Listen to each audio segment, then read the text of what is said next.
Here's a look at our lineup today on The Now. Undocumented immigrants are finding legal sanctuary inside churches. Church members show us what it takes to protect migrants. And our online profiles don't just disappear when we die. Ahead, the tools out there that help prepare to keep your information safe. And a lot of money spent on healthcare is wasteful, nearly $1 trillion. What we could be doing better to improve all of our costs. Thank you, Annie. I'm Amanda Starantino, and this is The Now Indy on RTV6. It's harvest season in Indiana, and that can present a danger on the roads for everybody. This is the time of year that farmers are taking large farm equipment and driving them on all kinds of roads, and it's not just back roads. You may find some farm equipment driving slowly on suburban streets, too. And it's easy to get confused about the rules of the road when you're coming up on a slow-moving vehicle, and that confusion could result in tragedies. So working for you, we asked Indiana State Police Sergeant John Perrine and Wayne Township Fire Department Captain Mike Pruitt about what you have to know in order to share the road safely with farmers and their farm equipment. And it's not just about safety for the farmer, it's about safety for everyone. Everybody has a right to use the road, whatever equipment you're using on it, but you have to do that together, and the better you work together on that, the safer everybody becomes. Bottom line, you need to slow down if you see farm equipment and don't pass until it's legal and clear to do so. If you follow the rules, you could be saving your life and someone else's.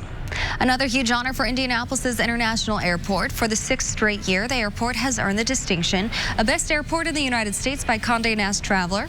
Rankings are determined by input from more than 500,000 Condé Nast Traveler readers who share their travel experiences through online surveys. They rated airports on food and beverage choices, retail options, Wi-Fi, and ease of connections, among other topics. Kevin. I'd say this, don't leave town now. I mean, it's some of our lovely out. Beautiful days are ahead here. Shadows are already long on Monument Circle. Temperatures in the low 70s. This is about perfect for this time of the year. And look at the humidity, 26%, pretty much non-existent. Sun will set at about 720, 718 to be exact. Temperatures around the region cooler in eastern Indiana, more cloud cover, kind of slow to leave, and more sunshine earlier in the day. And the west has responded to that anywhere along the Wabash River from Lafayette down to Terre Haute. A nice evening. Skies will clear everywhere. Temperatures will fall off, about 10 or 11 degrees between 7 and 11, setting the stage for the lower 50s by the late news and the low to mid 40s tomorrow morning. That's what we'll wake up to. A refreshingly cool start to your Tuesday. We'll talk about how that finishes and the temperature trend for the rest of the week coming up. Let's start the news feed. A federal judge blocked a challenge from the president. It had to do with the release of tax returns in connection with the criminal probe in New York. The president's lawyers say this is purely a political move. House Democrats subpoenaing the Pentagon today and the Office of Management and Budget. Well, House Democrats are trying to get documents related to the president's communications with Ukraine. And a big move by the U.S. military. Troops are leaving Syria's border with Turkey. The president tweeting today that the U.S. was handling a lot of the burden and costs of fighting ISIS. An important question before the Supreme Court this week. Can your boss fire you because you are gay or transgender? Such discrimination is not clearly prohibited in federal law. Corey Rangel talked to a woman watching this closely after she says she lost her job. We're in it for the long haul. It has been 6 years since Amy Stevens lost her job at this funeral home in Michigan. Her boss fired her after she transitioned from a man to a woman. I got mad because I felt I'd been done wrong, and that's why we pursued the court case we're in. Tomorrow morning, her case will be heard in front of the U.S. Supreme Court. The justices will hear arguments on whether a federal law that bans job discrimination on the basis of sex applies to transgender people. Don't let anybody else tell you what you should be or what you are. But attorneys for Stevens' former boss say he had the right to fire Stevens because the law does not include protection for gender identity. What we're talking about is whether the term sex in federal employment law means biological sex as it has since the law was first enacted, or whether it's going to be changed to include gender identity. As part of the same case, the Supreme Court justices will also look at whether the federal law banning discrimination in the workplace should include sexual orientation position after 2 men say they were fired for being gay. Over the weekend, people started lining up for Tuesday's hearing. The case is being called one of the most consequential and controversial issues of the term. A decision, though, is not expected until spring or summer of next year. In Washington, D.C., I'm Corey Rangel reporting. Corey, thank you. Well, ahead in our lineup, healthcare is already expensive, and a new report shows a lot of spending is on things patients don't actually need. How we could all be saving. Tonight at Rubens Mattress and Furniture. Checking in on the news feed, 3 scientists won the Nobel Prize for Medicine. The trio taking home the award for their work on looking into the impact of changing oxygen levels on cells. The Nobel Peace Prize will be announced Friday. A strike by the United Auto Workers Union appears to have no end in sight. The group holding talks with GM this weekend. Members saying the negotiations, quote, have taken a turn for the worse. Around 50,000 workers have been on strike for several weeks. And doctors say the flu season is ramping up. There have already been deaths reported, so the CDC says you should get your flu shot by the end of the month. Well, a trip to the hospital or a serious illness could mean financial disaster for a lot of people. So it's especially frustrating that a quarter of all healthcare spending is considered a waste. That's according to new research by Humana. It was published today in the Journal of the American Medical Association. And we're talking nearly $1 trillion wasting on things like administrative complexity, billing and coding, and doctors having to jump through extra hoops to document and justify testing and procedures. Also, failure of care. For example, not having transition programs in place for seniors needing extensive care. We're seeing for our seniors, we're seeing for vulnerable, frail Americans across the country, the issue of affordability of health care is one of the most central concerns in their lives. Dr. Will Schrank with Humana stressed insurance companies and providers working together to reduce costs. Companies are relaxing some requirements on doctors and instead encouraging delivering better outcomes at a lower cost. Other areas of healthcare spending waste were pricing inefficiency. Basically, prices are higher than what other countries pay, and that's something Congress is trying to tackle. Fraud and abuse is also an expensive problem. Dr. Schrank also said if something is too expensive, oftentimes having a conversation with the doctor or maybe the pharmacist, they can help find a less expensive alternative. Well, back to our lineup. The way legal immigrants apply for citizenship is changing. A breakdown of the rule that's making the process more difficult. Keller and Keller. A trip to the mechanic can quickly drain your bank account. So the best thing you can do going in is know what you should be paying. And good news, there's now a new tool to help. Kelley Blue Book launching an auto repair guide that can give you estimates of what certain maintenance and repair jobs should cost. All you do is you plug in your car's make and model and mileage and choose the service, and then it gives you a fair price range. Cox Automotive owns Kelley Blue Book. The vice president talked about why people need this reference. Cars are getting more complex technically, and knowing how to manage the vehicles that you own is just getting more and more difficult. It creates anxiety in consumers.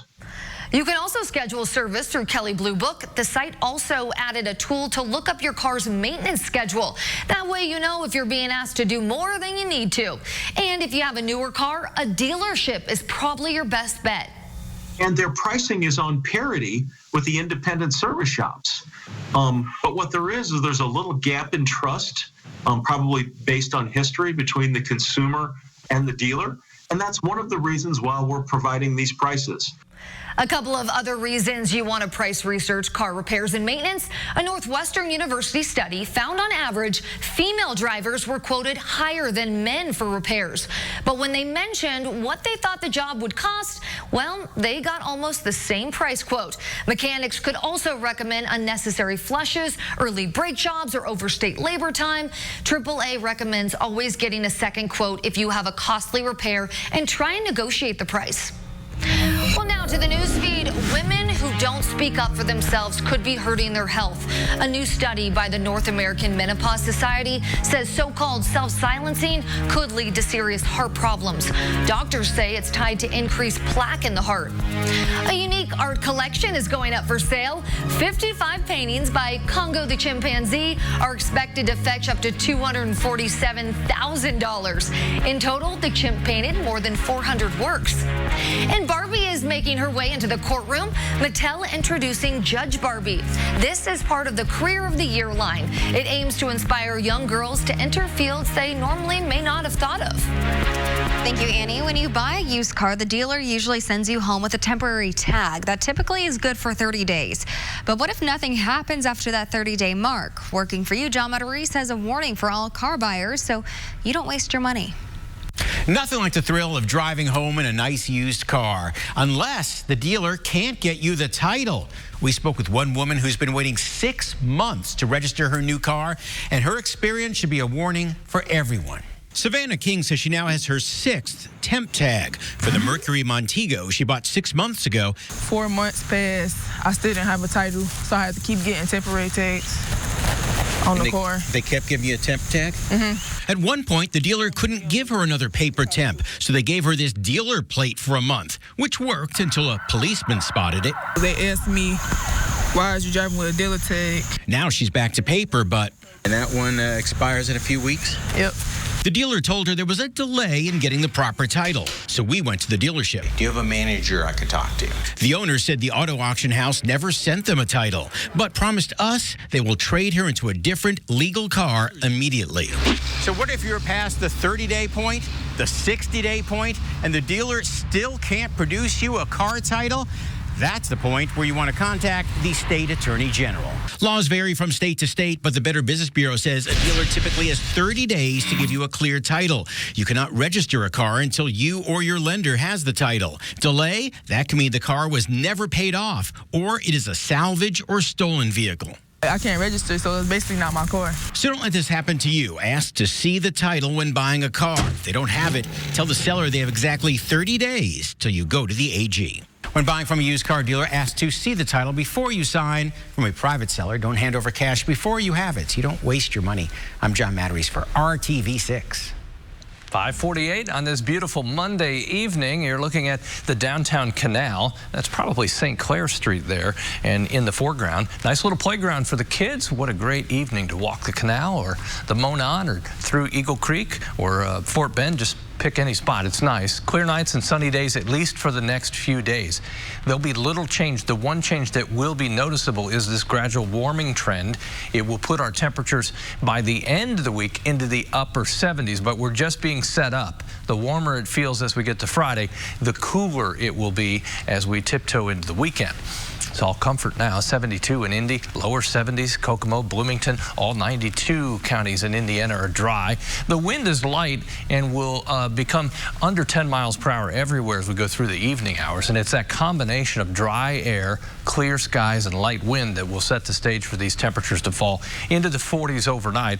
11 o'clock, we're already down to 54 degrees. Temperatures in the morning, low to mid 40s outlying areas. 8 a.m. temperature in Indy at 46. Noon, we're 20 degrees warmer, 66, and we're going toward the lower 70s in the afternoon hours. Here's some predicted high temperatures tomorrow with sunshine, light winds, and generally non-detectable humidity levels, I guess one way to put it.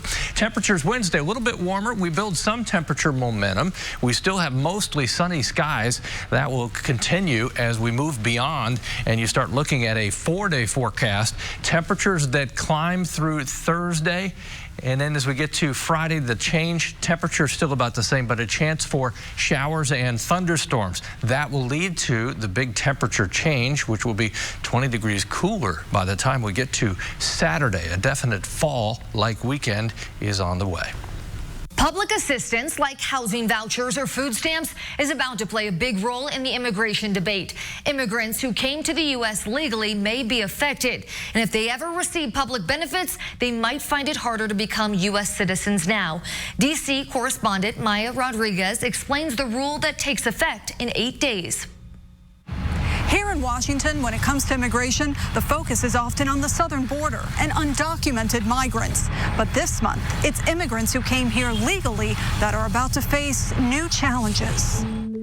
It's called the public charge rule. It's not new. It's been on the books since the late 1800s. But what is new is what it means to be a public charge. Back then, immigrants had to prove they had cash and enough money to get where they were going when they got to the U.S.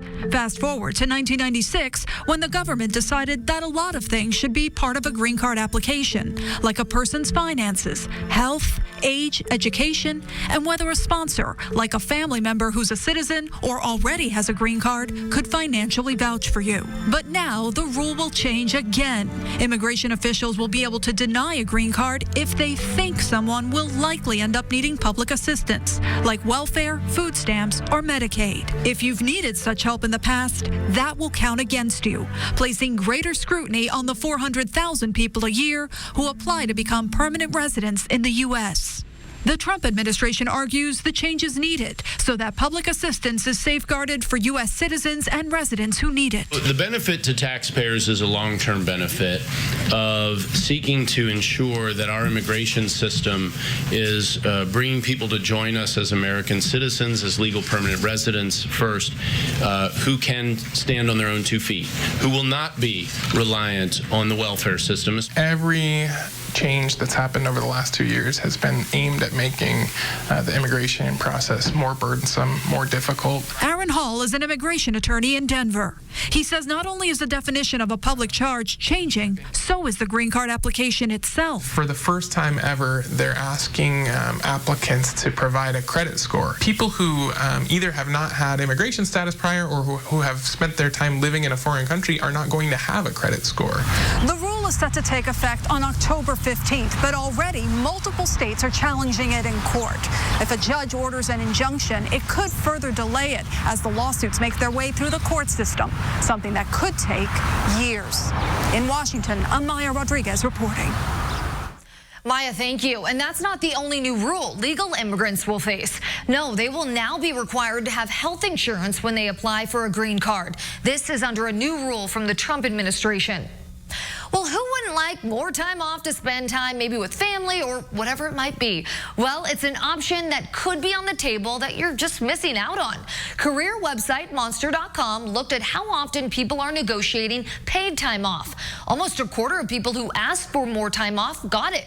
A little over a quarter of people asked and didn't get it. But Monster's career expert says the only mistake you can make here is not asking. If you feel like you don't know what to say or if you stumble through it, that's okay. It can be a simple question as, oh, what's your vacation day policy? And is it flexible? Can you increase it a little bit? Can it go up? The worst they can do is say no. Now, she also says it's better not to ask about additional vacation time early in the interview process. Wait until the offer comes through, and also wait till after you negotiate the bigger items like pay.